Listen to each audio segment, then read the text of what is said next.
Hello everybody and welcome to another IAPC&M CPD Business Building webinar. And today in the hot seat we have the lovely Maria Hocking. Hello Maria. Hello everybody. Maria is a UK life-changing coach. She's an inspirational lady. She's IAPC&M accredited, she's a solopreneur, and she's an author of several books. In fact, that's how we met, isn't it, Maria? Because I read your book, Strip Naked. I thought, who could resist a title like that? And I was really touched by your honesty and impressed by your resilience to adversity. And we've been in touch ever since. So consequently, she was an obvious choice to contribute to the IAPC&M co-authored book that we published last year, end of last year, called How to Win Clients and Keep Them. Show us a copy, Shari, of the front cover, if you would, please. Thank you, Shari. Shari's a new member and just bought the book. Yes. Maria has created 4 successful businesses which are client-led. And I think her compassionate and heart-led approach to business, not only business, but dealing with people, every single person that she meets, is one of the key cornerstones to her success. So let's hear more now as Maria brings her chapter to life. Over to you, please, Maria. Okay, thank you, Dawn. So welcome everybody, and it's a great privilege to be here today to talk about heart-led marketing. And now, heart-led marketing isn't something that I have ever come across in any business training that I have ever done. I haven't created something new here, but what I'm doing is reminding people of who they are inside and the power they have as individuals. And on the screen right now, you'll see the title, obviously, Heart-Led Marketing, but you will also see a quote that says, imagine that everyone that you meet has a sign on their head that says, make me feel important. Not only will you succeed in sales, but in life. And that's a quote from Mary Kay Ash. And I think this is one of my favorite quotes, and I think it very, very aptly summarizes everything that I'm going to be talking about here today. Because looking back in the past, I truly believe that leading my businesses with my heart has contributed immensely to my success within all the businesses that I've run.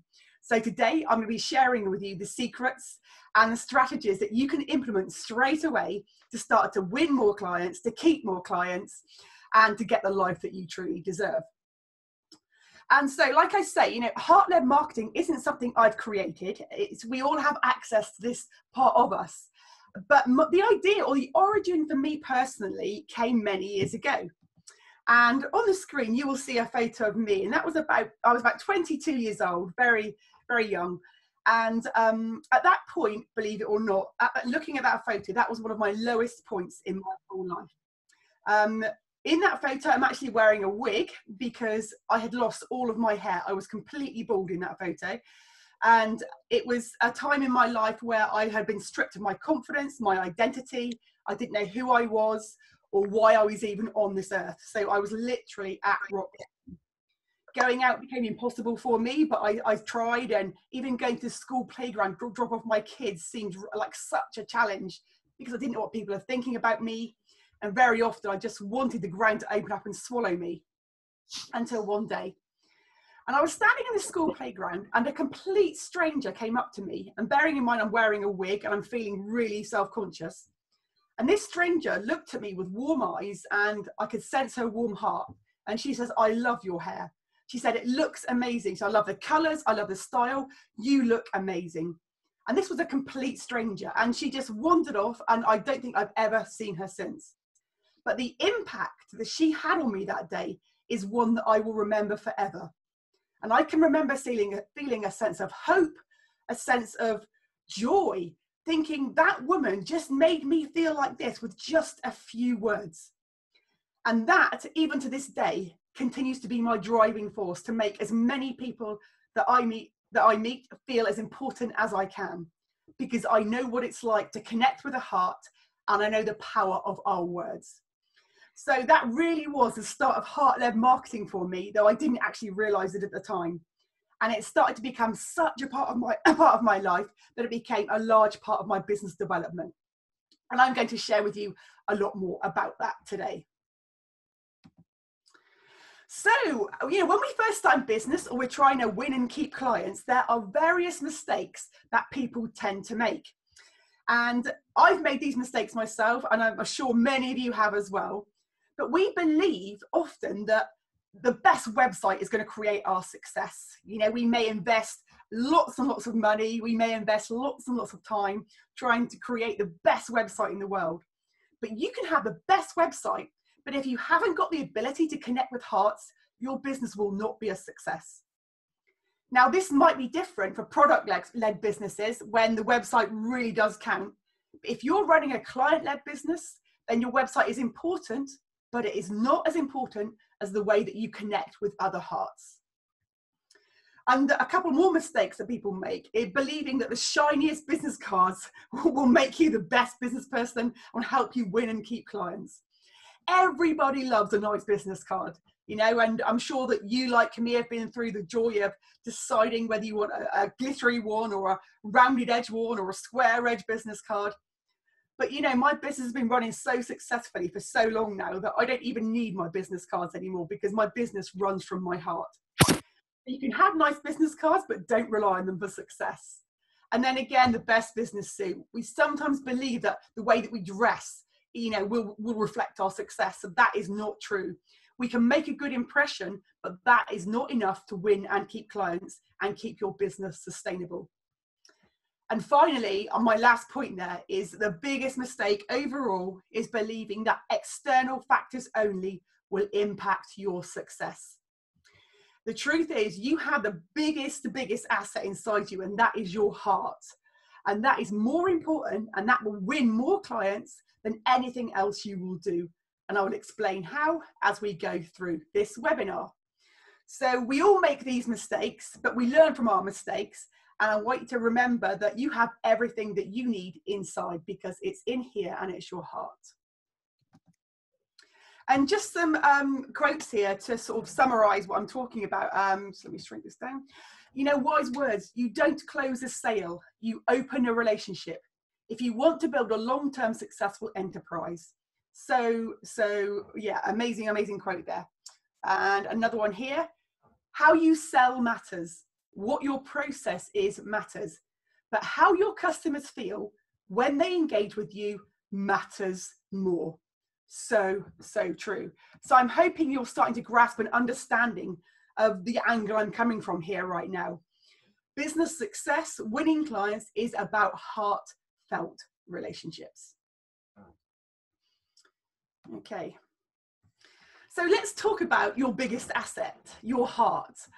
The power of your heart is phenomenal. Now, just for a moment, what I would like you to do is do this with me. I would like you to just think about a moment in your life when somebody made you feel incredible. Think about a time when someone made you feel so special or so significant or valued. Now, this might have been a time where you were served by a waiter in a restaurant. It might be where you were buying a product. It might be a friend that rang up and told you that you were amazing. It might have been when a stranger stopped you and complimented you in the street. We have all had moments like these. And what I'd like you to do right now is just to close your eyes with me. And I would like you to take your mind back to one of those moments. And I would like you to see now what you saw then. And I want you to hear now what you heard then. And I'd love you to feel now what you felt then. And feel it in your heart. Then just open your eyes when you're ready. And that is it. That is the feeling that I want you to create for other people. And you can do that, and you have the power inside. So my biggest tip is to try and recreate that feeling that you've experienced for as many people as possible.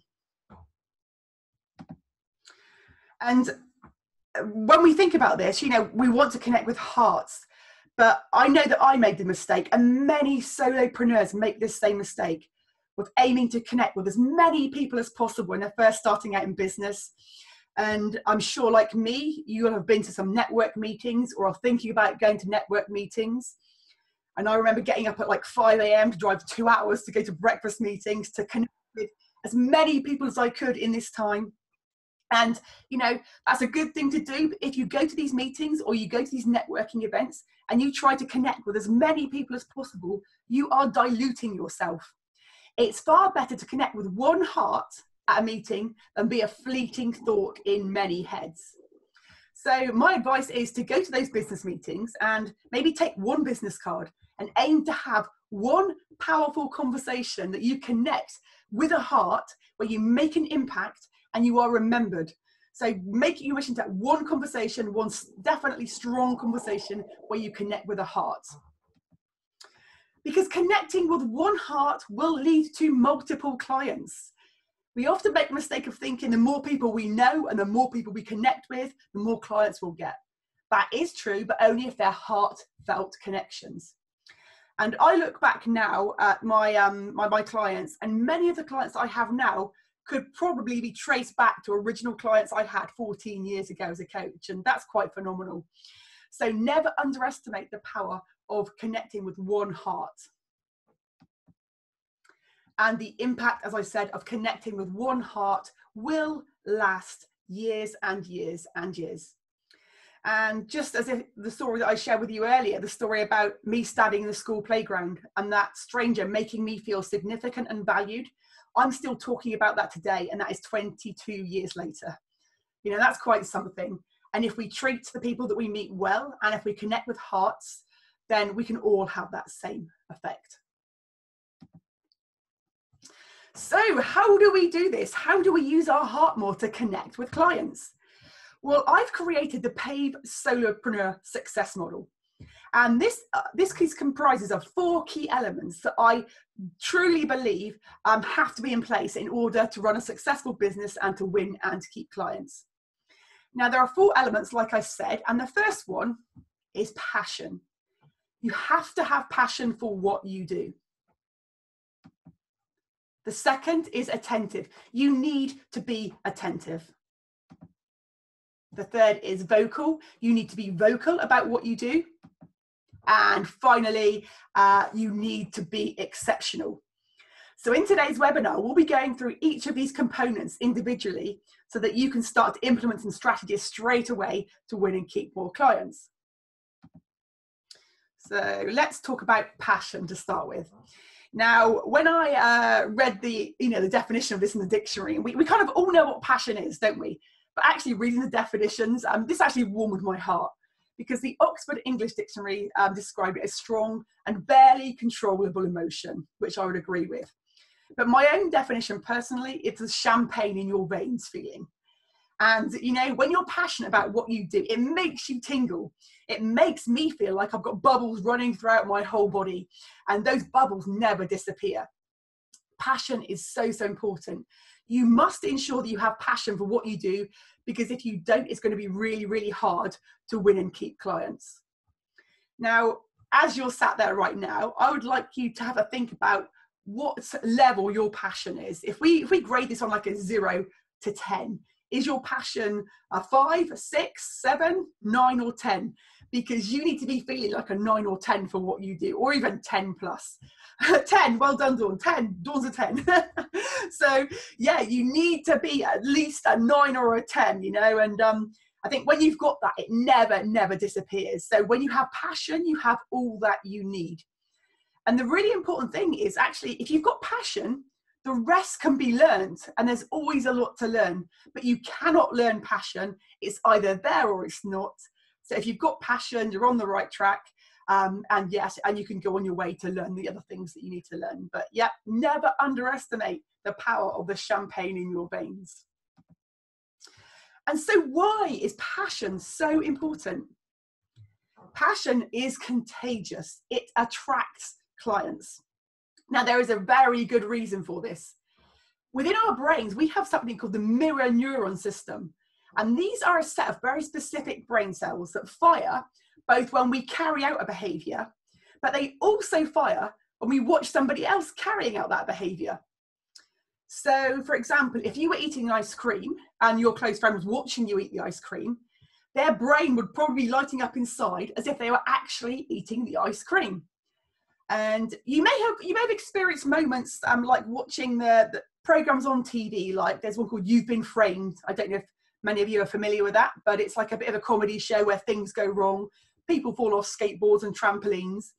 And very often when I'm watching those programs, I feel myself flinch when people hurt themselves. And I'm sure you've experienced that as well. And that's because we've got our mirror neuron system being activated. Our brain thinks we are going through the same thing that person's going through. So how does this apply to passion and winning and keeping clients? Well, if you are talking to a potential client and you are excited and you are passionate about what you do, their mirror neuron system is going to be watching and picking up on all these cues, and they are going to start to feel a little bit of that passion and a little bit of that excitement coming through, and it's going to make them want to work with you even more. So it's really, really important to understand that passion attracts clients. It will push you through the feelings of not knowing enough. Now, I absolutely guarantee that there'll be a point in your business where you compare yourself to others, where you feel that you don't know enough or somebody better comes along. But if you have passion, those things will not affect you. You know, it will push you through the feelings of not knowing enough, and you will just keep going and going and going. Your passion does not subside. It is always there, and it will help you through that. And it will help you through challenge within your business. And wow, you know, what a time that we're going through right now. We've been still going through a pandemic, and there are many businesses struggling. Some have closed, as we know, you know, and it's a tough time for many, many businesses right now. But if you are passionate about what you do and what you can offer and how you can serve, that passion will help you step back up again, get back on that success train and take action so that you make sure that you keep winning and keeping clients. That passion will make you get up at 5 in the morning if you have to. That passion will help you work till 10 at night if you have to get that business up and running and sustainable. And passion is the strongest foundation for success. You know, with it, you are unshakable. You know, never, never underestimate the power of passion. And there's another reason that it's so important, actually, is that passion helps you identify your beliefs about your business and what you can offer people. So on the screen right now, you will see some beliefs that I've had. I mean, these beliefs are still true to me. These are some beliefs that I identified when I first started coaching many years ago. And you can see that I believe that I can change unlimited lives. I believe that people suffer as a result of not having access to my services. And I believe that people need to see their potential. And those beliefs, you know, I discovered those very early on when I was identifying what was behind my passion. And they still run true within me to these days, and these still drive me forwards. But there's another reason you need to work out your beliefs. So what I would do is I'd recommend, if you're not doing it now or do it after this call, is put pen to paper and start to work out what you believe about your business that drives your passion. Really important to identify these, because it will help you identify your target market, your potential clients. You know, where can I find these people to serve? I believe that I could help unlimited people. I believe that people needed to see their potential. So my question was, where can I find these people to serve that need to see their potential? So it gave me, I guess, a new way of thinking. It opened up my mind to think bigger, to think about how I could connect with those people. And it made me think about where would those people spend their time. So for example, if you were a personal trainer, you'd be thinking about people who enjoyed fitness. Where would those people hang out at weekends? Where do people who are interested in personal development hang out? What Facebook pages are they members of? All this sort of thing. It will help you access that information. And then obviously that leads to action. And what could you actually do to connect with these people? So if we just review that section there, your passion leads to your beliefs, and then that will lead to the location of potential clients. So it's about constantly drilling down, finding out the whys behind your passion, finding the beliefs, and then the location of your potential clients. So we've covered passion, and that's the first step along the way to creating a successful business. But here's the second. This is the second element of the solopreneur success model, and that is attentive. And now attentive is defined as paying close attention or being alert or observant. And I would agree with that wholeheartedly. And this is something that we don't think about very often, but we either think we're attentive or we're not attentive, or we're good at paying attention or noticing things, or we're not. But you know, that wasn't true at one point in our lives, because I truly believe that we were all born really, really super attentive. And just as you see the picture in the middle of the screen, there's a little child looking at the leaves, examining the leaves. We all did that as young children, but we kind of lose that ability or forget to live in the moment as adults. We get too busy, we get preoccupied, and we lose the ability to be attentive, or we think we lose the ability. The truth is, it is always there. Now, I have a lovely story to share with you today, and this is a true story and a result of something that happened to me and my daughter just a few months ago. So I was out with my daughter at a local town shopping, and we were just coming down the steps. There's some public toilets, and we'd just been to the loo, coming down the steps of the public toilets. And in front of us was a mother holding her daughter's hand. Now, the daughter must have been about 3 years old, very tiny, very cute. And the daughter looked up at her mother as she was going down the steps, and she said, "Mum." And the mum looked down and she saw what I saw, and that was grey grime and years of footprints up and down those steps, you know, really sort of like really embedded in there. And the mother said to the child, "They're not beautiful. How can those steps be beautiful?" And they just wandered off along their way. But that got me really curious. I'm thinking, what did she see that the mother didn't see?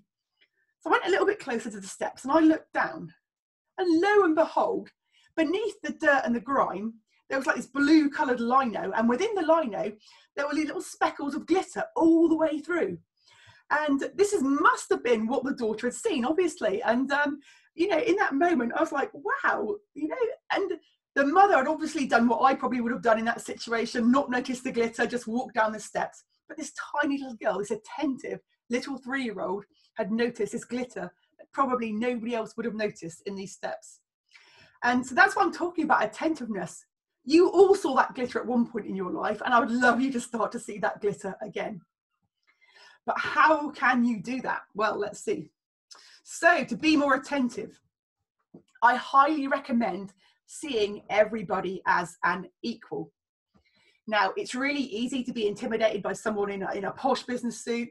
It's really easy to think that we're not like somebody else, so we shouldn't talk to them. But a whole new world will open up for you when you start to see everyone as an equal. At the end of the day, we're all just human beings with the same basic needs. We need love, we need to feel connected, we need to feel significant. So my recommendation is to start to see everybody as an equal, because when you do, you are more likely to start conversations with those people. And you can start these conversations everywhere. You can start them in an airport, you can start them with a stranger in the street. You know, if you see everyone as an equal, you will find yourself talking so much more and connecting with so many more hearts. So see everybody as an equal. Be curious, like be really, really curious. Maybe you've got the same routine every week. Maybe you go to the same coffee bar to visit the same barista to get the same coffee. Maybe not over the past few weeks, but you know what I'm talking about. My question to you is, how well do you know that barista? Maybe you've been going to see them for like 3-4 years, but do you even know their name? Do you know, if they have a family? Do you know how many hours they work? Do you know anything about them as a person? Be curious and just ask the odd question now and again. It'll start to an amazing conversation. And this is really easy to do actually at a supermarket checkout. And so I would really advise the next time you go to a supermarket, pick a checkout assistant who looks a little bit tired and at the end of their shift, you know, because everybody gets to that stage eventually. And just go up to them and imagine they've got a sign on their head that says, "Make me feel important." Ask them if they've been on a long shift, you know, ask them what they've got planned for the weekend. Be curious about these people, because you never know where these conversations will lead, and you never know how many hearts you can connect with. And as you do this, the intention here isn't to win and keep clients in the supermarket, it's just to connect with a heart. I want to be really, really clear about that. So everywhere you go, the intention is to connect with hearts and make people feel good. Look at faces, not phones. Now, this is a big mistake. There's so many people make these days, and we've all made this mistake. If you find yourself at a networking event or an event where you could potentially meet new people, I would highly recommend leaving your phone in the car, or turn it off and do not be tempted to look at it. And there's a reason for that. About a couple of years ago, I went to a local TED talk, and I left my phone in the car because I knew the power of doing this. I walked into the room and everyone was kind of having their early morning coffees, and there's very few people socializing and talking in groups. And I would say at least 70% of the room were literally on their phones. They were just scrolling and scrolling and scrolling, because we all know that sometimes it's easier to put our faces in our phones, isn't it, than talk to a stranger. But that day I left my phone in the car. I came away with new coaching clients and a speaking engagement simply because I had connected with people and connected with their hearts. Instead of losing myself in their phone, I lost myself in conversations. I connected with so many hearts, had so many wonderful moments, and had a really amazing day. So I didn't go with the intention of winning clients, but that was kind of like a byproduct, simply because I'd left my phone in the car. Practice active listening. When people are talking to you, don't only listen to their words, but listen to the message that they are trying to convey. Be really, really attentive. Listen with your ears and listen with your eyes. We all know that, our body language speaks volumes. So by really paying attention to people, you are going to give them the feeling that they're being listened to, that you care, and that they are significant. And people love to feel significant. We all want to feel significant and valued. So practice active listening, and never be afraid to paraphrase back to people. So what you're telling me is you've had a really rough time recently. What you're telling me is you're really interested in this, because it shows that you are fully embracing the listening process and really paying attention. Connect through feedback. Now, this is something I discovered completely by accident. It started out a few years ago that me and my friend used to go shopping together. Once a month we'd have a girly day out, go shopping. And we used to visit the same cafe time after time. It's kind of a cafe restaurant, really chilled place to hang out for lunch and have some, nice food. And we'd been going there for quite some time. But on this occasion, we walked in and we noticed that things weren't as they were. And we'd noticed they'd been going downhill for quite some time. But on this occasion, the tables were really sticky. There was a really weird smell in the restaurant. The staff seemed really unhappy. The menu was vastly reduced. And we still sat and we still ate, but we didn't get the experience we really went in there for.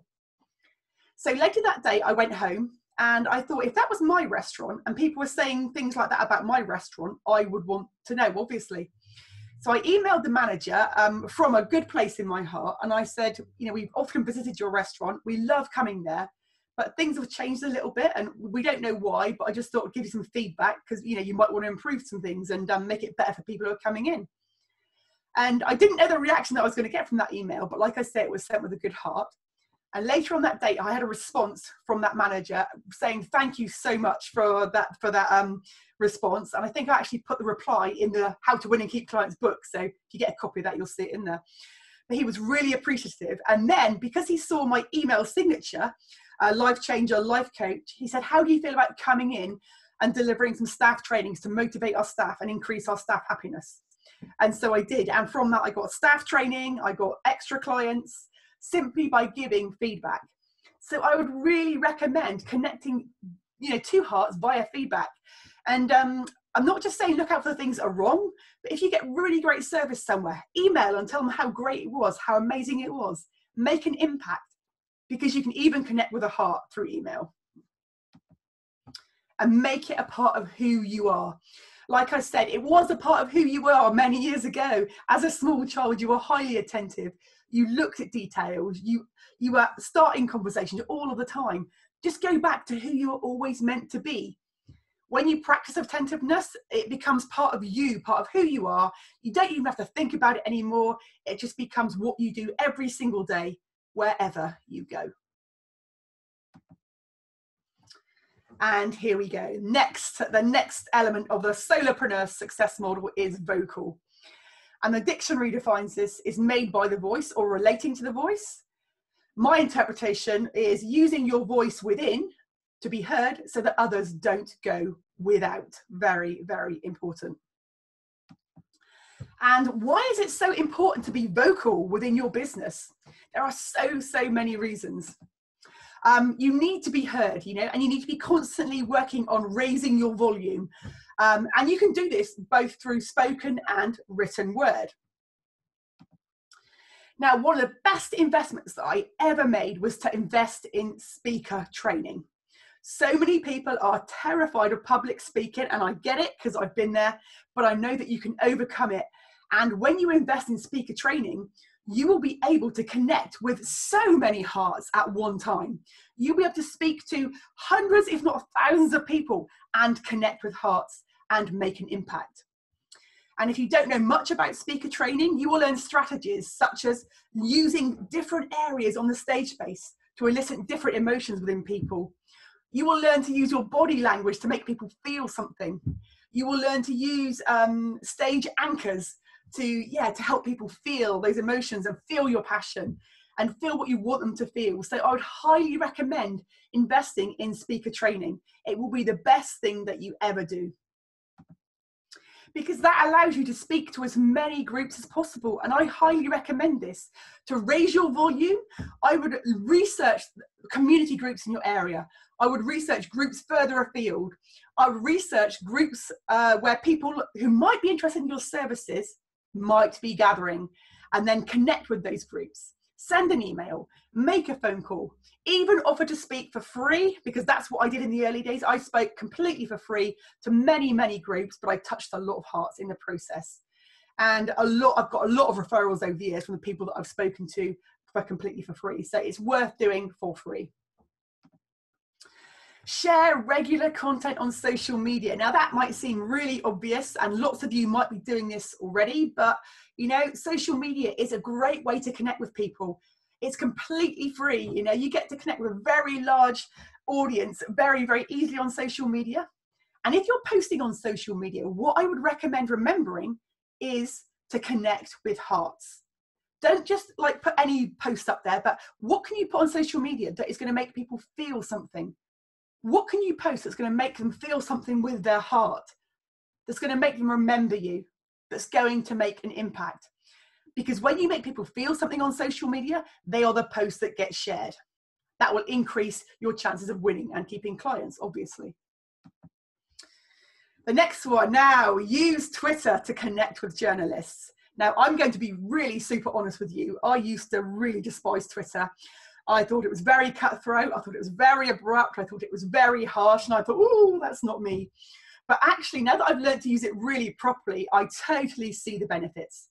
And the main reason that I use Twitter is to connect with journalists.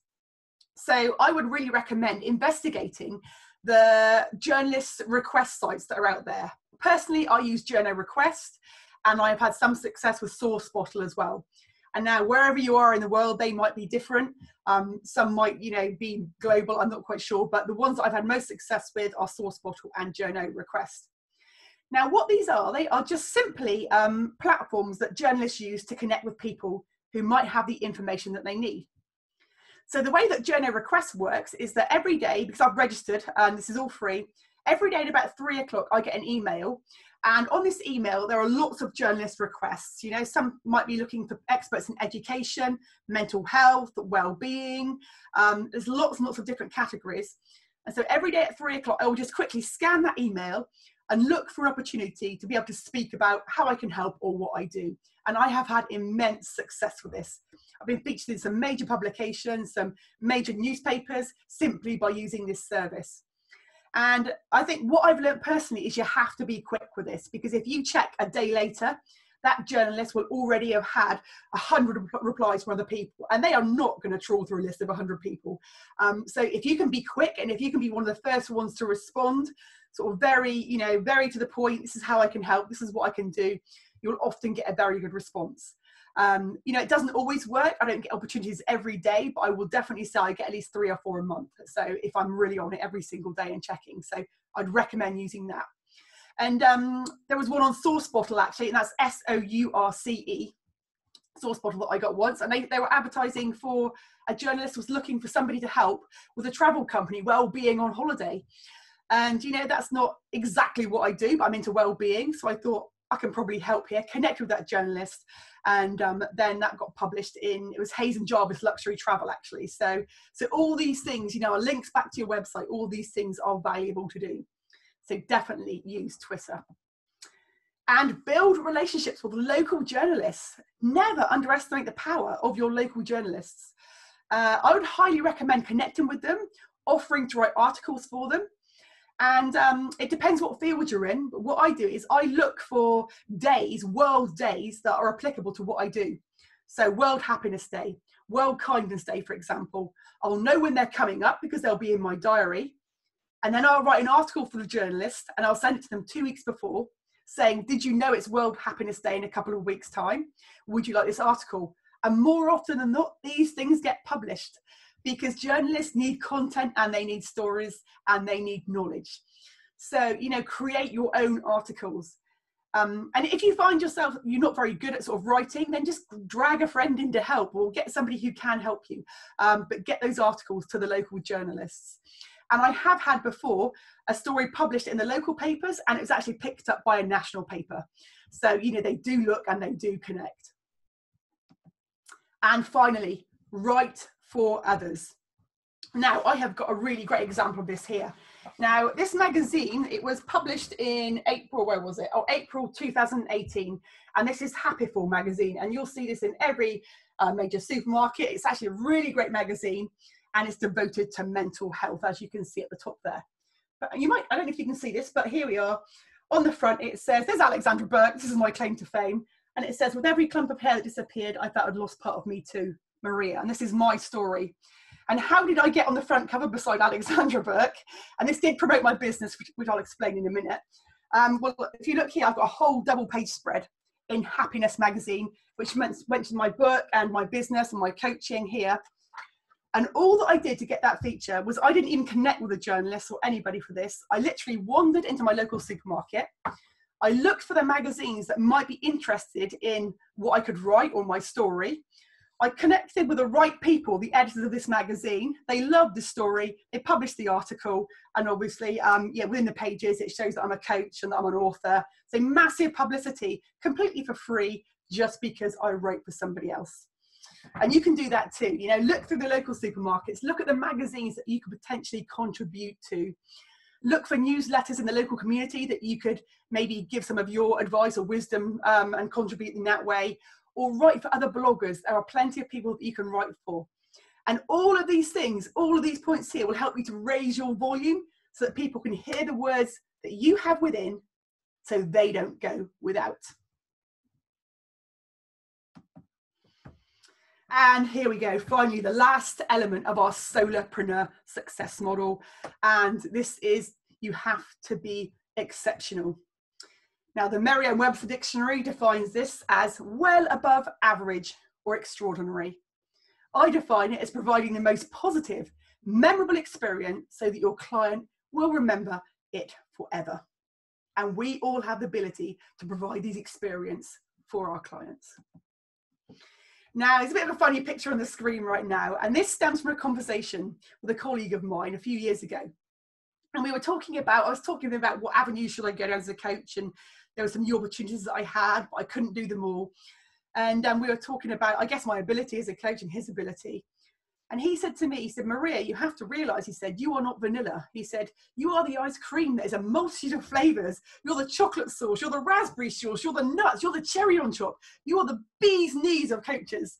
And you know, it really warmed my heart. And he made me feel very valued and very significant in that moment, obviously.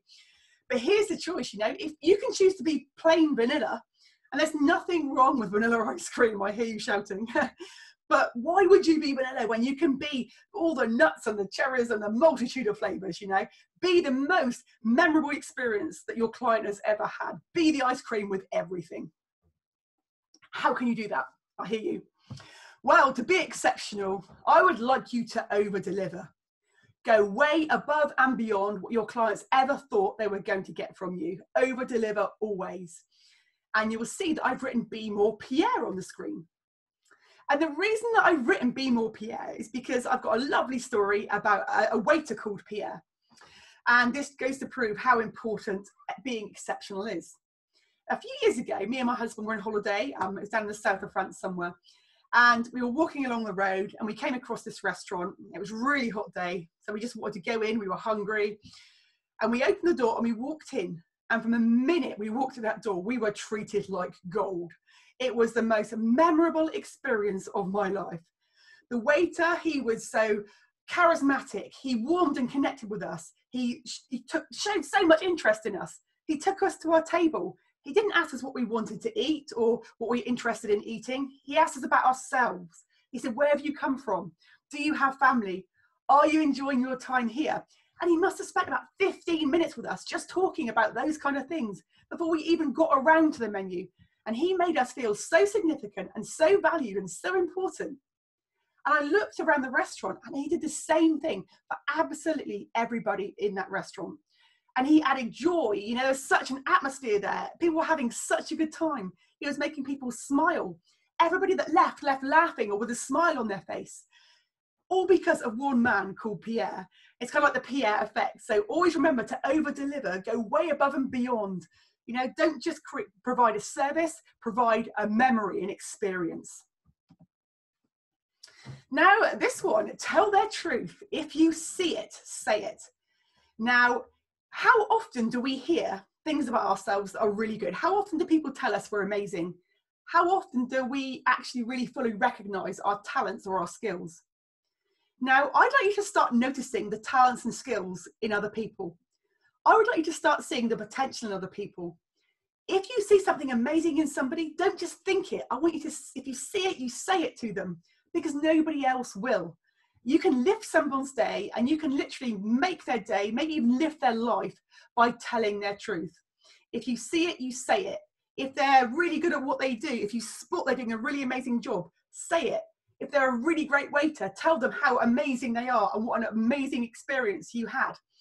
You know, if you see their truth, say it, because they probably don't know that truth and they need to see it. So never underestimate the power of a compliment and making people feel good with your words. Be a connector. Now, again, this is about going above and beyond. This is about recognizing that your client will have needs outside of your services. And what I love to do is to connect my clients with people that may help them further. So if my client, for example, is looking for someone to help them in business, I will provide that contact and I will connect people. If my client is looking for someone that might be able to go out paddleboarding with them, I will connect them with someone that I might think will like paddleboarding. And this is always with permission of my clients, obviously.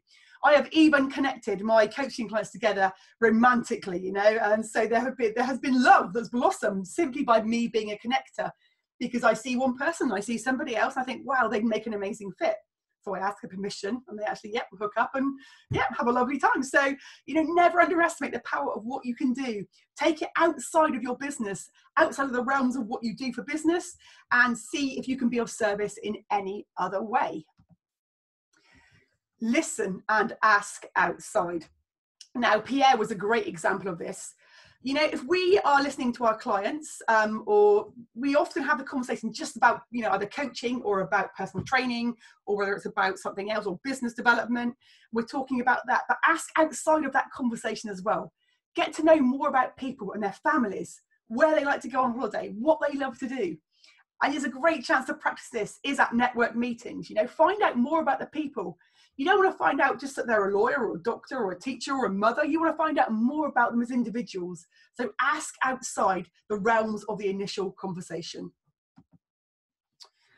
Post a card or a small surprise. Now, I love to do this. Over-deliver, go above and beyond. Post your client a card saying that you've really enjoyed working with them, or maybe post them a birthday card or a small surprise, something that means something to them. They totally unexpected. And when I'm talking about posting a card, by the way, please, please, please, please do not be one of the people that gets the massive printed cards that says, you know, from everybody at this company or from so-and-so, printed out, you know, write it by hand. It means so much more. A handwritten card means so much more than one that's been printed and just put in the post. So yeah, post a card, but make sure it's got a heartfelt message within. And finally, polish your treasures. Now, your treasures are the people that have been your clients and they love what you do, they believe in you, and they have been on the receiving end of your heart. These people are highly, highly valuable to you and your business. So look after them and keep polishing them. Now, by polishing them, I simply mean just drop them an email now and again from your heart, just asking how they are, how their family is, how their career is going, and show that you really care. And don't just say, how are you? Really remember what you did with that client. Remember what they bought from you or how you worked together, and ask them questions. Show that you really still value them and that you really appreciate them, because your treasures will provide the gold for years to come. Okay, so now finally, I think we're finishing up here, but just before I go on to this next quote, actually, what I forgot to say, and I'd love to say, is imagine those 4 elements of the paid solopreneur success model are like bricks that you're laying along the path. If you lay those bricks one by one by one by one, you are creating a smooth path for your clients to follow you, to find you, and to work with you. If you're missing passion, if you're missing attentiveness or being vocal or exceptional, that creates obstacles in the path. It creates pitfalls. Your clients will fall down and they won't get to you. So, but by laying those 4 elements repeatedly, you're creating the smoothest and longest path. But to summarize, I think we're going to finish with a quote as we started. And this is another one of my favorite quotes, which I think very aptly summarizes everything that we've spoken about here today. The master in the art of living makes little distinction between his work and his play, his labour and his leisure, his mind and his body, education and religion. He hardly knows which is which. He simply pursues his vision of excellence in whatever he does, leaving others to decide whether he is working or playing. To him, he is always doing both. And that's what I'd really like you to embrace from this webinar today. You know, this isn't about directly going out to win and keep clients. This is about changing not changing who you are, but changing your behaviors and your attitudes, prioritizing relationships over winning clients.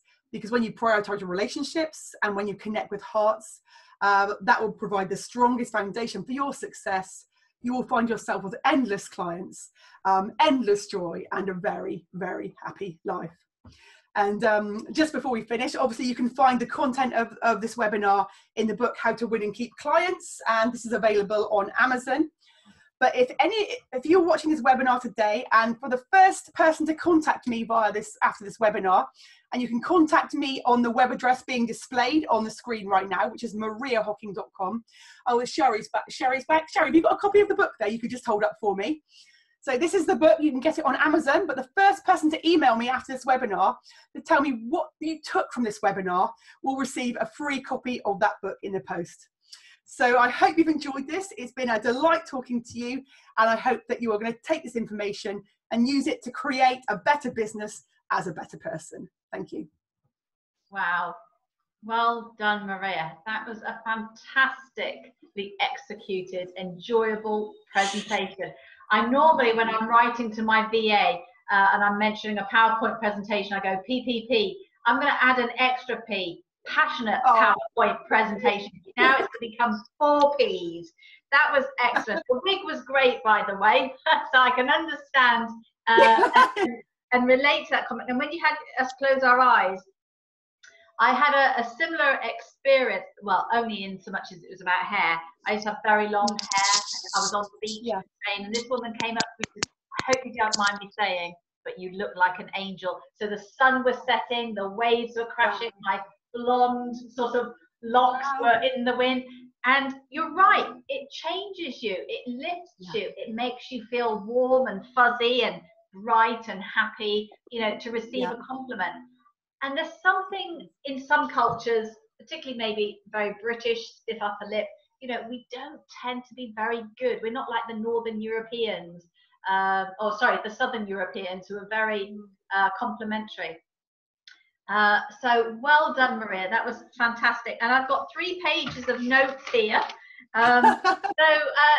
People, please, on this call, delegates, members, friends, guests, please unmute yourself and join in, ask your questions while we've got Maria in the hot seat. You've got her dedicated attention, time, energy, and passion. What is the difference, by the way, Maria, in your mind between passion and energy?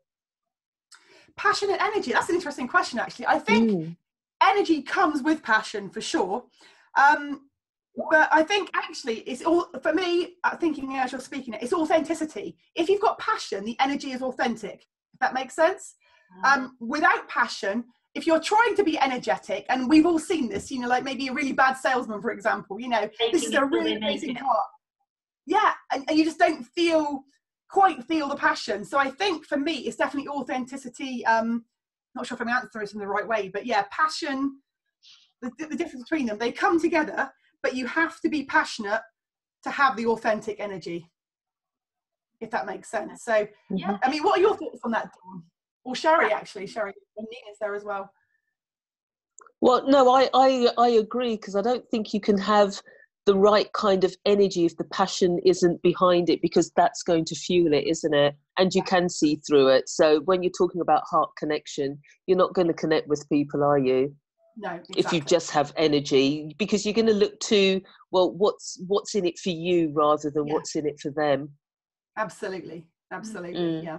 Naila, I can see that you want to say something, so just unmute yourself. Sorry, Dawn, were you talking to me? Yes, you've got your hand up. Yeah. Hello. Hi, Nina. Hi. That was so great, Maria. Thank you ever so much. I'm glad you enjoyed it, Nina. Thank you. It was just one comment, actually, and I don't mean to discourage you, because I do totally think the card thing is a great idea. One of my colleagues got a bit caught out because she sent a card to a male client, and he sent it to his home, and his partner didn't actually know he was even seeing a coach. Yeah. So it caused a bit of difficulty there. Oh, absolutely. Yeah. And I think you're absolutely right. You've got to be really careful if you're posting a card, you know, and yeah, I've learned that obviously some people are, you know, very, you know, like it to be confidential, so you can't always post a card, you know, or, you know, but you can always give them a card. You can always give them a card when you see them, or, you know, just ask them, you know, ask their permission to send them something in the post. So yes, you have to be very, very careful. But if you do it in the right way to the right person, you know, it can create a wonderful moment. So yeah, no, and thanks for mentioning that, Nina. It's actually really important, isn't it? We don't want to create more problems for our clients. We want them to feel good. Yeah. That's a really good point, Naila. But when you were talking, Maria, I was thinking about thank yous. And one of the things I wanted to do, probably because I'd read, you know, your co-authored book over Christmas again, I think it was for the 7th time, because you pick up so much different stuff, and it's a book you can dip in and out of. I thought in January, one of my New Year's resolutions, or solutions as I like to call them, because resolutions tend to be regurgitated and we don't do them, was to send more thank you cards and say thank you more. And it's difficult because for the majority of people are all around the world, I don't even know their postal address, because we're all online. However, 2 nights ago, I said to my husband, I've made a batch of cards because I like to make my cards. How do you fancy, you know, no TV, no Netflix tonight. We're going to have a card writing night. And we actually wrote 13 cards to family and friends who we hadn't really connected with as much as we perhaps could have over the lockdown period, partly because they didn't connect with us. You know, that's that kind of feeling. If they were bothered, they would have phoned us. But I said, no, we have to get over ourselves, write some cards. And we felt, and I said, we got nice glitter pens, gel pens. And I said, really write, because I've also had those cards where somebody's typed a letter and folded it up and put it in the card, so we've all had the same. No, we have. And he said, do we really have to do this? I said, yes, get writing. And then he was absorbed for an hour or so. Loved it. Wow, that's good. That's really great. Yeah. And do you know the thing I find is, like, when we write cards by hand, it makes us realize how often we don't write, actually, because we all use keyboards these days, don't we? So it's kind of activates the old muscles again, doesn't it? You know, and like how it used to be. But reminds me of my boarding school days and growing up. You know, when you got a present, one of the first things you had to do was write a thank you note. And I love writing. I've got so many points, but I don't want to steal the limelight. So please, everybody, feel free to ask Maria questions. So I agree with you. Passion is like attitude. It's like Zig Ziglar used to say, you know, attitude determines your altitude. It's not something that you can learn.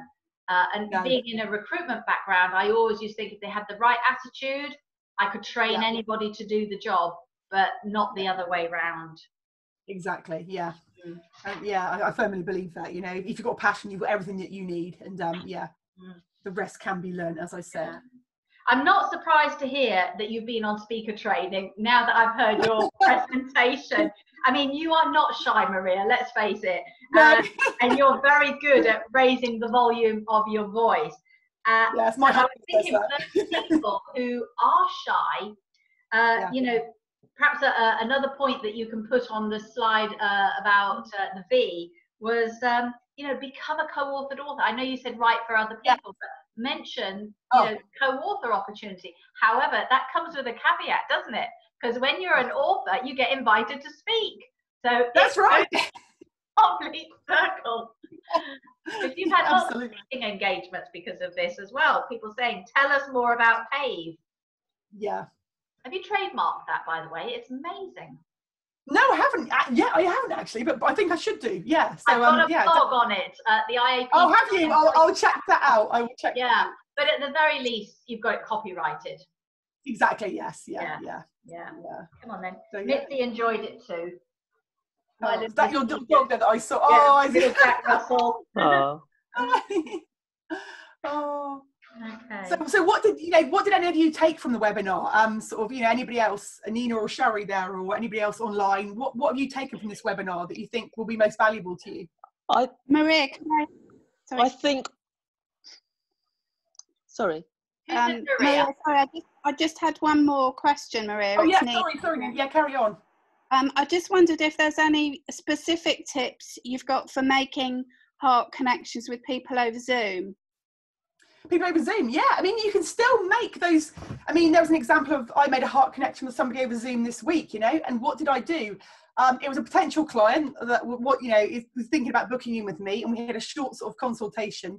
But I connected with their hearts because I saw the potential in this person, and I think maybe that comes with experience because I've been coaching for a long time, so I see that very quickly now. But in that call, I said one of my tips is to tell the truth, tell their truth. If you see it, say it. So for me, during that call, I said what I saw, and I saw their potential, and I made sure that they knew that I saw it, if that makes sense. And I could tell just by their reaction that connected with their heart. I could see the tears in their eyes. I could see that they felt hope. And I can see that, they really loved hearing something good about themselves. So via Zoom, you can still connect with hearts, absolutely. Just by being careful about the words that you use and really meaning them and making sure they're authentic and coming from a really authentic place. And yeah, maybe sort of, with Zoom, it doesn't all have to be about business. It can be, there can be like just general conversation going on as well. You can make people feel really valued and special and connect with their hearts, like I say, just by chatting about their life and finding out more about them. So, but definitely seeing the potential in people and if you see it, say it. If they're wearing a nice top, I think Dawn paid me a lovely compliment today when I came online. She goes, "Oh, that top matches your eyes," and that was like lifted my day. That's really nice, So that kind of connected with my heart, and it's just like little things like that we can do via Zoom. And I would say that yes, I think it's not always as easy to connect via Zoom, but it's not that hard as well, if that makes sense, Nina. So I'm not sure if that helps at all, or is there more to this question that you'd like to ask? That's really helpful on a one-to-one. I'm doing some Zoom coaching for a group tomorrow. Right. So obviously it got me thinking about ways of connecting with a number of individuals. Yeah. So I don't know if there's anything you could. I don't want to hog this question time. No, it's okay. Is there anything particular for group? Yes. I mean, to be fair, if I was working with a group, the way that I connect with hearts through groups very often is to tell stories or use metaphors.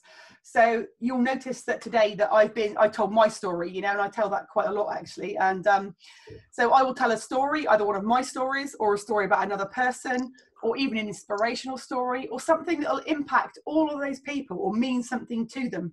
It could be just like a little 2 or 3 minute thing at the beginning, but something that will maybe lift them. They'll feel a little bit of joy. It might make them smile. So it could be an inspirational story. It could be a little funny story. It could be something that is going to just make an impact on their day, if that makes sense, and something that they will remember. I'm a huge fan of using stories and metaphors for sure, and think about, what would all these people benefit from? What do a lot of people suffer from? What do people need to know? So I've used metaphors in my line of work about confidence, and Really cute little stories sometimes they're really deep stories, but just by telling a story you can connect with a lot of hearts in a very short amount of time. So I'm not sure if that's something you could use. Yeah, well, the talk's about resilience, and right. I found quite a good little clip that is a very visual representation of resilience. Yeah. So I thought I might use that. Yeah, it's absolutely. humorous, it involves fluffy animals and there's science behind it. So yeah, that's good. That's good. It's like only 2 minutes, but something I would add to that is, you know, when you are all sharing your stories, I'm not sure if that's Nina. I think it's Nina, isn't it, speaking? Yes. Yeah. Is when they're sharing, give genuine, meaningful praise, but for their level of resilience and overcoming whatever they've overcome. That's going to create a safe space and a sense of peer social connection on Zoom. And you might want to listen to our blog summary. There's a summary of the ICW webinars that we did in International Coaching Week last month rather.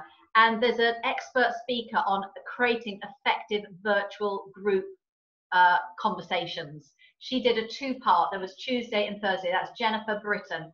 I'll find the link when somebody else is speaking and put it in the chat box. Listen to her 2 hours worth. She's an expert.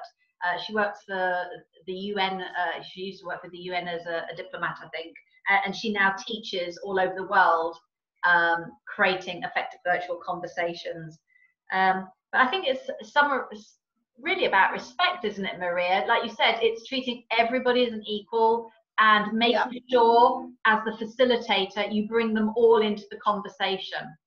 Yeah, absolutely. And that's very important. It's making sure it's an inclusive thing, you know, and sometimes there are people that don't like to contribute so much or don't like to talk so much, but if you can just gently ease people into conversations and just make everybody on that call feel, I mean, I don't know how many people are going to be on that call. I mean, how many people, Nina, did you say?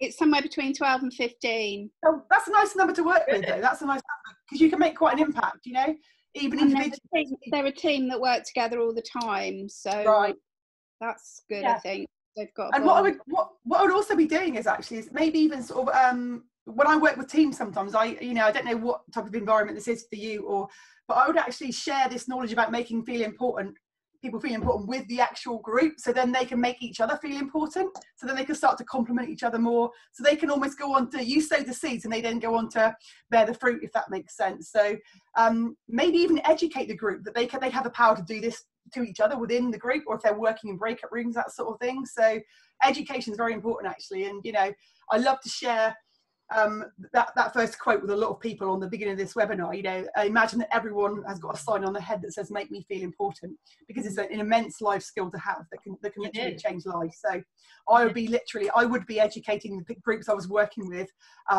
to start to use that as well. So yeah. Thank you. Great question, Nina. Thank you very much. Naila, I can see your hands up, so you go next, please.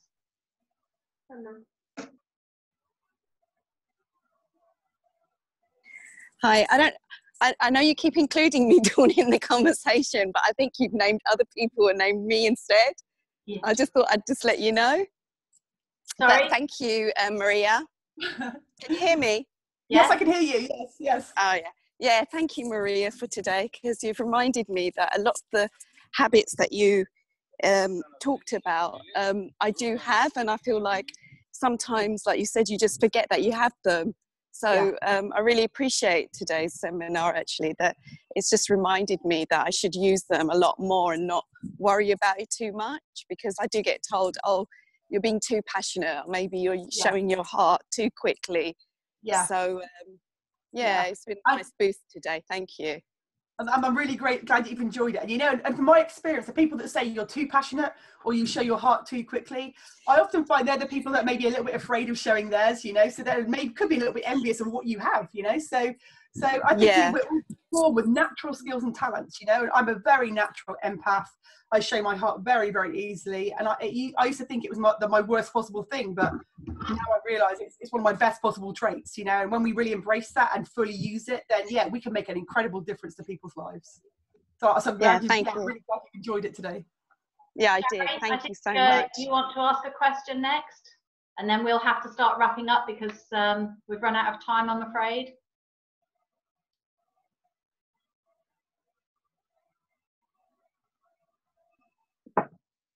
Hi, mine wasn't actually a question as such.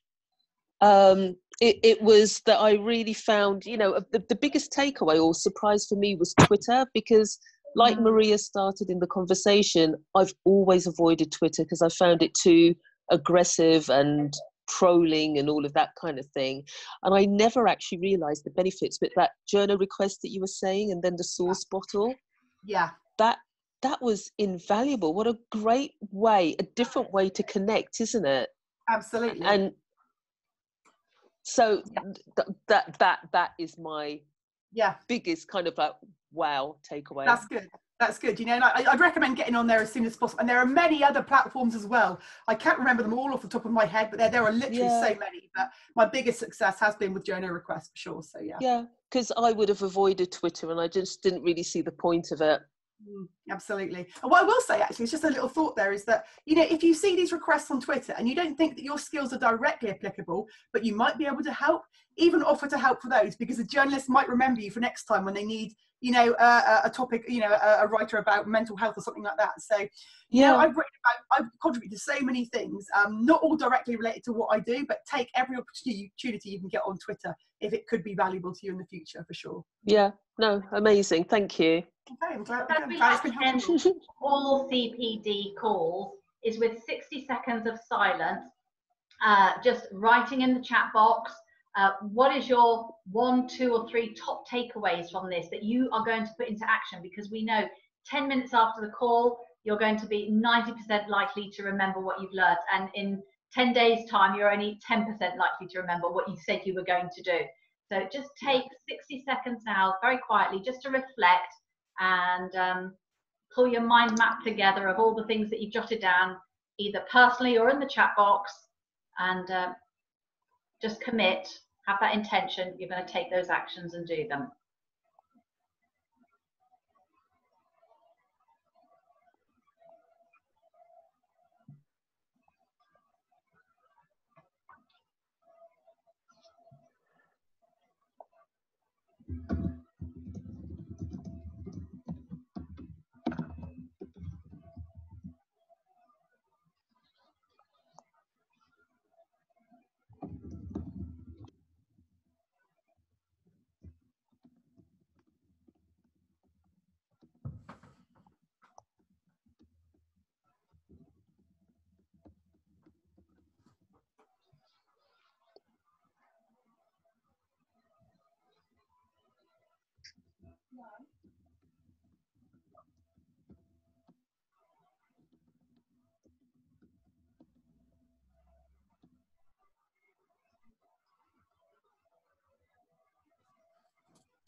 Okay, so as we wrap up now, thank you very much, Maria. That was thoroughly entertaining, very passionate, definitely from the heart, felt it, loved it, want more. So we can see how we can contact you.